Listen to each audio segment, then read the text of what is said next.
Plugin of the week is the Waves Enigma plugin. The Waves Enigma plugin is a combination of a modulation-based filter kind of plugin, along with an environmental borderline reverb type of effect.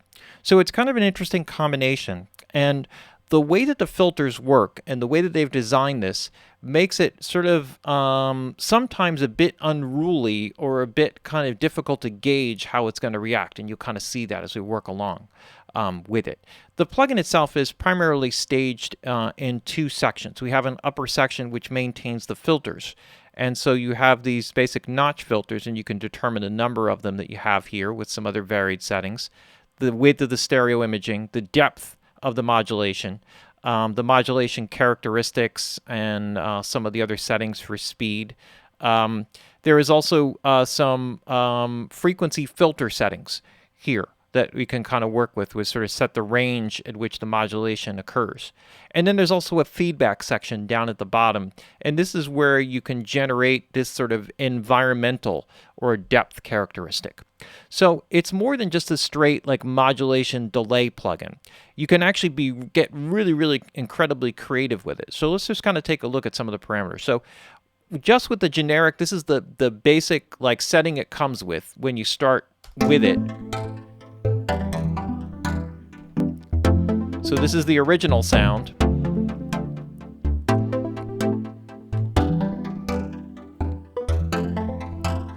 So you can hear the kind of modulation effect. And now I'm just going to kind of play with some of the parameters. Now, what you could do here is you can work with the number of notches.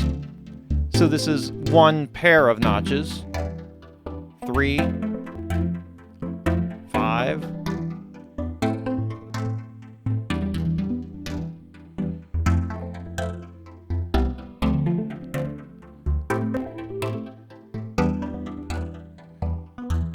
And you can just, if you go through them, they all have a different subtle characteristic. And then you can add what they have, like an extra one or an extra half a one on the end, which sometimes makes a big difference. Phase inverting actually flips the phase of it. So what you see here on this display are some waves that are moving back and forth. And I can exaggerate those waves here by increasing the amplitude. So you can actually see what's going on here.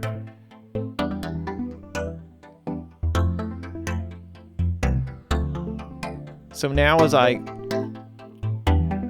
change the number of them,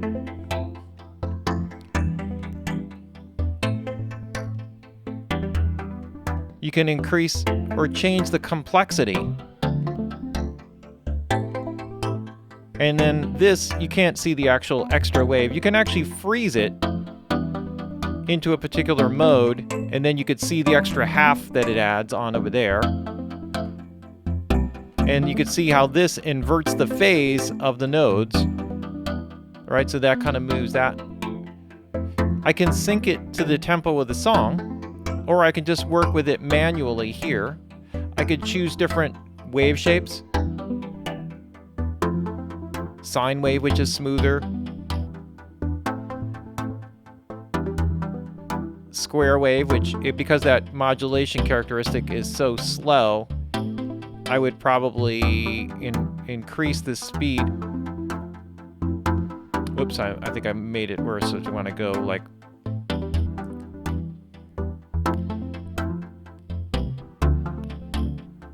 And if I was syncing this to the tempo,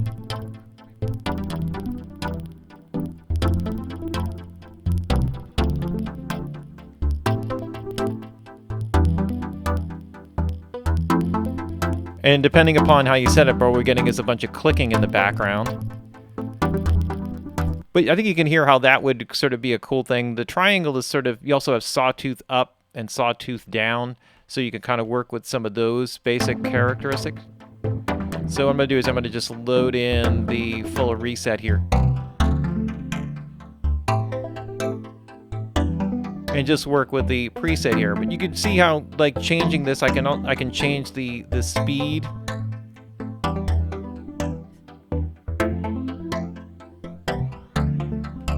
And you know, you could get an idea like of how you can kind of play with these different settings. Now, the filters here allow me to shape like how and where this kind of happens, right? So I can make the envelope wider at particular areas, and then if I want to narrow it. So these are sort of like crossover points, if you will, to how I want this modulation to shape. What shape do I want? What frequency areas do I want it to be most effective in? Right, so it only goes down to 1.6, but I can move this up.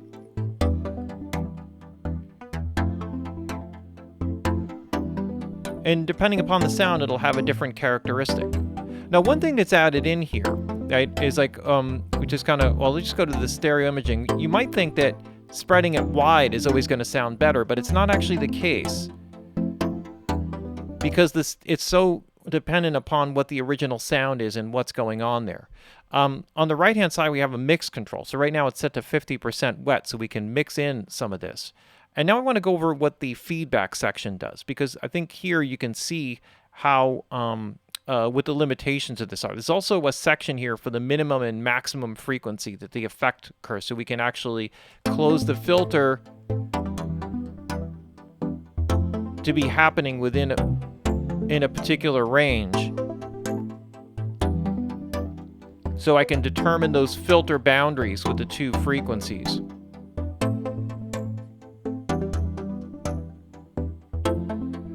You know, within which the modulation occurs. Now, there's a feedback control, and this adds, like, you know, this section here, what they call the feedback section, actually adds in like an ambient energy. So when I decrease the delay, you'll hear what happens.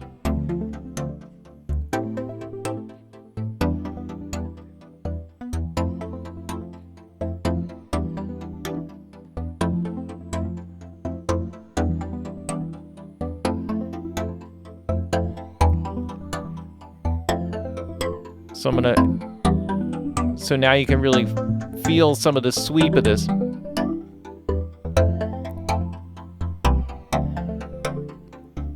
And then we have a density control,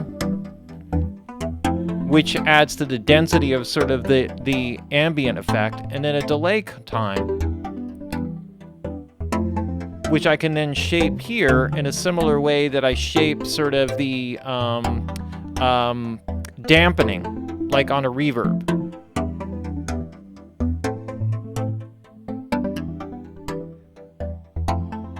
And I can invert the phase of this relative to everything else.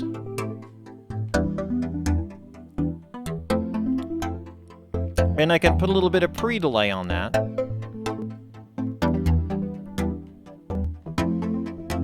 And it becomes like a different depth characteristic. So I'm actually using it in a very subtle way. And I just wanted to kind of step you through some presets with sort of a different sound, just to give you an idea of what it can do. Like in this case, it's also very good at taking a mono sound and turning it into stereo. So what you'll see here is that I have, in this case, a mono to stereo instantiation of Enigma here. And so from this, what I have is a stereo sound, I believe. So this is mono, the original sound.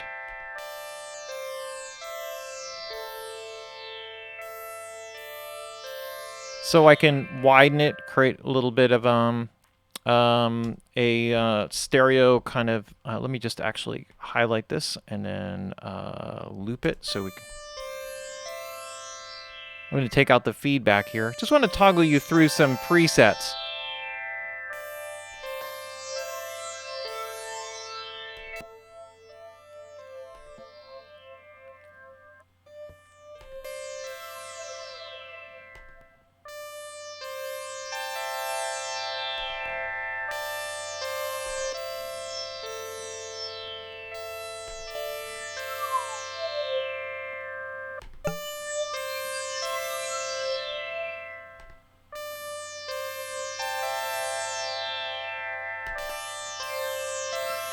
On different things, this will sound completely different. Like this doesn't seem to be reacting as much. But here, if I go through presets on this guy, so let's just start over here.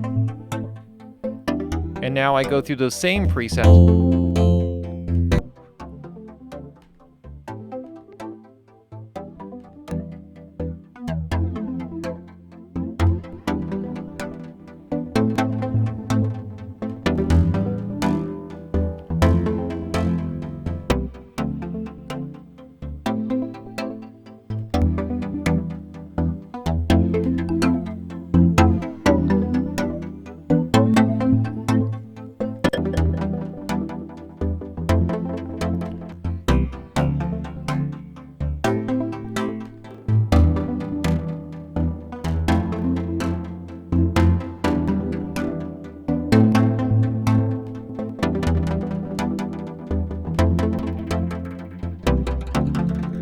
So you can see how this reacts completely differently than it did with the sustained sound. And that's kind of one of the cool things and part of the whole Enigma side of it. You know, this sort of mysterious thing where you don't know what's going to happen.